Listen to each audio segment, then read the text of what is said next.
भारतीय जनता पार्टीने माझ्यासारख्या सर्वसाधारण कार्यकर्त्याला, सर्वसाधारण समाजातील व्यक्तीला आज जी संधी दिली, संधी नव्हे तर जबाबदारी दिली, त्या जबाबदारीचा हा माझा सन्मानच आहे. आणि त्यामुळं खऱ्या अर्थानं महाराष्ट्राचं नेतृत्व माननीय मुख्यमंत्री देवेंद्रजी फडणवीस, तसेच महाराष्ट्राचे अध्यक्ष चंद्रशेखर बावनकुळेजी, महाराष्ट्राचे कार्यकारी अध्यक्ष रवींद्र चव्हाणजी यांचं खूप खूप आभार व्यक्त करतो, धन्यवाद मानतो की आपण जी जबाबदारी दिली ती जबाबदारी मी निश्चितपणे भारतीय जनता पार्टीला विचाराला दीनदलित उपेक्षित पीडितांपर्यंत घेऊन जाऊन खऱ्या अर्थानं भारतीय जनता पार्टी सर्वसाधारण व्यक्तीपर्यंत नेण्याचं काम मी या जबाबदारीतून करणार आहे. आणि अशा जबाबदारीमुळं भारतीय जनता पार्टीनं सर्वसाधारण कार्यकर्त्यामध्ये जो उत्साह महाराष्ट्रामध्ये तयार झाला तो आणि एक आत्मबल महाराष्ट्रातल्या कार्यकर्त्यामध्ये निर्माण झालं. आणि त्यामुळे निश्चितच भारतीय जनता पार्टीमध्ये जो एकनिष्ठ आणि प्रामाणिकतेने काम करतो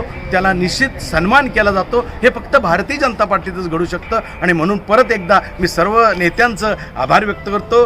जय हिंद, जय महाराष्ट्र. मी बऱ्याच जणांनी मला शुभेच्छा दिल्या, बरेच चॅनल्स आणि वर्तमानपत्रकार मला फोन करताय, परंतु मी प्रवासात असल्यामुळे त्यांना योग्य उत्तर देऊ शकलो नाही. या माझ्या छोट्याशा मनोगताद्वारे मी आपल्याला आभार व्यक्त करतो. जय हिंद, जय महाराष्ट्र.